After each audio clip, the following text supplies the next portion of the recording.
Hello students, welcome back to my new video. आज मैं एक फेमस पोएट बेन जॉनसन की लिखी एक फेमस प्ले के बारे में डिस्कस करूंगा जिसका नाम है द अल्केमिस्ट। सबसे पहले हम द पोएट बेन जॉनसन के बारे में बात करेंगे। बेन जॉनसन अंग्रेजी साहित्य के एक महान नाटककार, कवि और आलोचक थे। वे शेक्सपियर के समकालीन थे, किंतु उसका लेखन शेक्सपियर से अलग था। जॉनसन ने अपने नाटकों में तर्क, व्यवस्था, चरित्र चित्रण और नैतिकता पर अधिक बल दिया।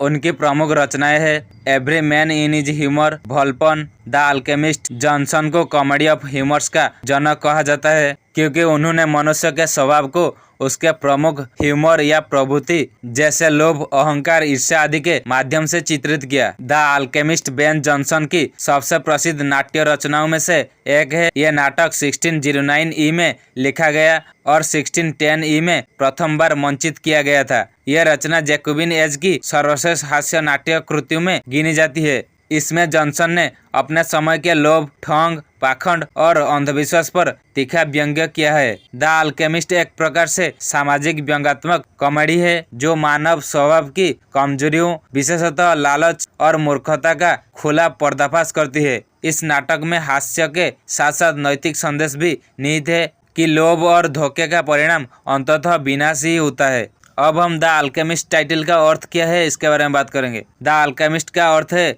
रसायनविद या धातुओं को सोने में बदलने वाला व्यक्ति। नाटक में अल्केमिस्ट एक धोखाबाज व्यक्ति है जो अपने छल और झूठ से लोगों को ये विश्वास दिलाता है कि वह धातुओं को सोने में बदल सकता है। शीर्षक प्रतीकात्मक भी है। यह उन झूठे सपनों और स्वार्थी इच्छाओं का संकेत देता है जो मानव जीवन में विनाश लाते हैं। अब हम इस प्ले की मेन कैरेक्टर्स, मुख्य पात्र के बारे में बात करेंगे। फेस, जिसका दूसरा नाम है जेरेमी, एक चालाक नौकर जो अपने मालिक की अनुपस्थिति में घर को ठगी का अड्डा बना देता है। वह झूठ, चतुराई और बुद्धिमत्ता से दूसरों को फंसाता है। शटल, स्वयंभू अल्केमिस्ट जो लोगों को ये विश्वास दिलाता है कि वह धातु को सोने में बदल सकता है। यह व्यक्ति छल और दिखावे में जाहिर है। डोल, कॉमन चालाक स्त्री जो हर परिस्थिति में नया रूप धारण कर लोगों को फंसाती है। सार, इपिक्योर, मेमन विलासी और लालची व्यक्ति जो केवल भोग और धन की तलाश में रहता है। शियरली,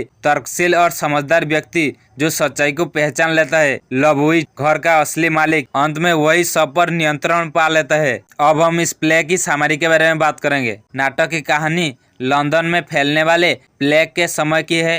प्लेग से डरकर एक अमीर व्यक्ति लवुइज शहर से बाहर चला जाता है। उसके घर की देखभाल के लिए उसका नौकर फेस को छोड़ दिया जाता है।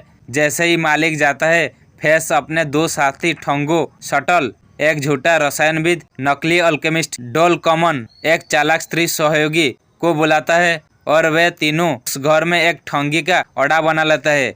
अब यह तीनों धोखेबाज लोग अलग अलग पात्रों को उनकी मूर्खता और लालच के अनुसार मूर्ख बनाते हैं। डेपर, एक युवा क्लर्क जो चाहता है कि वह लकी बन जाए ताकि जुए में जीत सके। शटल उसे ये विश्वास दिलाता है कि वह उसकी फेयर क्वीन से मिलवा सकता है जो उसे भाग्यशाली बना देता है। डेपर मूर्खता में फंस जाता है। ड्रगर, एक भोला दुकानदार जो चाहता है कि उसका व्यापार बहुत अच्छा चले। शटल और फेस उसे बताता है कि अगर वह दुकान इस दिशा में खोले और यह चिन्ह लगाए तो उसकी किस्मत चमक जाएगी। वे उससे पैसे लूट लेते हैं। सार, इपिक्योर, मेमन एक अमीर और विलासी व्यक्ति जो ये मानता है कि अल्केमी से वह सोना, अमरत्व और अनंत सुख प्राप्त कर सकता है। सार, इपिक्योर, मेमन एक अमीर और विलासी व्यक्ति जो ये मानता है कि अल्केमी से वह सोना, अमरत्व और अनंत सुख प्राप्त कर सकता है। वह शटल से फिलोसोफर स्टोन, ऐसा पत्थर जो धातु को सोने में बदल दे, बनवाने की बात करता है। शटल उसकी कामुकता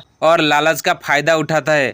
अनानियस और ट्रिबुलेशन होलसम ये प्यूरिटन्स है जो धार्मिक पाखंडी है। वे भी सोना पाना चाहते हैं ताकि ईश्वर का कार्य कर सके, लेकिन असल में वे भी लोभी है। शटल उन्हें भी धोखा देता है। शियरली, वह एक चालाक व्यक्ति है जो शुरू से ही इन ठगों पर संदेह करता है।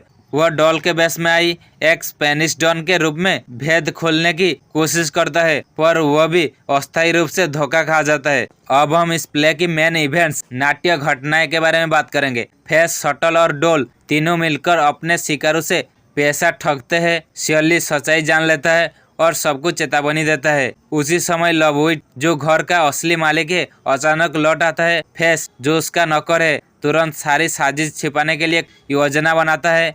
लवहुड सब कुछ समझ जाता है पर फेस अपनी चालाकी से बच निकलता है और डॉल को छुड़ा लेता है।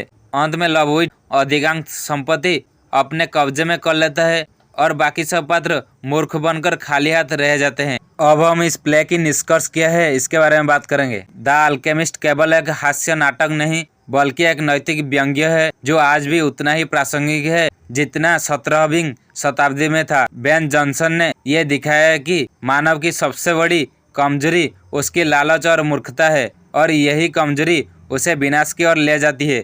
इस नाटक में फेस, शटल और डोल के माध्यम से धोखेबाज समाज का चित्रण है, जबकि सार, इपिक्योर, मेमन, डेपर, ड्रगर जैसे पात्र आम लोगों की मूर्खता और स्वार्थ को दिखाते हैं। इसीलिए द अल्केमिस्ट को अंग्रेजी नाट्य इतिहास में सर्वश्रेष्ठ हास्य नैतिक नाटक कहा जाता है। ये आज भी पाठक को ये सिखाता है कि लोभ में पड़ने वाला मनुष्य स्वयं अपने विनाश का कारण बनता है। नाटक का संदेश स्पष्ट है, जो दूसरों को धोखा देता है अंततः स्वयं धोखा खा जाता है। यह था द अल्केमिस्ट प्ले की समरी।